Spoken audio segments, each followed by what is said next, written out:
Hello বন্ধুরা, দুপুরের ব্লগটায় চলে এলাম। দেখো এখানে রান্না করেছি। এই দেখো পটল চিংড়ি রান্না করেছি। এতে জিরে, তেজপাতা, শুকনো লঙ্কা ফোড়ন দিয়েছি, আদা জিরে বাটা দিয়েছি, নামানোর সময় একটু গরম মশলা দিয়েছি। আর এই দেখো কাতলা মাছের, বড় কাতলা মাছের কালিয়া করেছি। এই দেখো কাতলা মাছের কালিয়া করেছি, দাদাভাইকে দিচ্ছি খেতে। কাতলা মাছের কালিয়া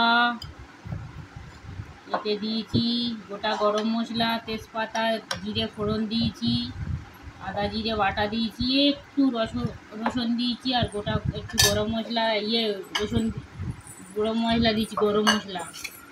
আর এখানে দেখো মুসুর ডাল করেছি, পেঁয়াজ, তেজপাতা, জিরে, শুকনো লঙ্কা ফোড়ন দিয়ে একটু মুসুর ডাল করেছি।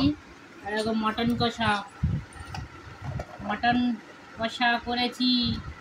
এতে আমি অন্য রকম করে করেছি, তোমরা এরকম করে করে খেয়ে দেখবে, ভালো লাগে।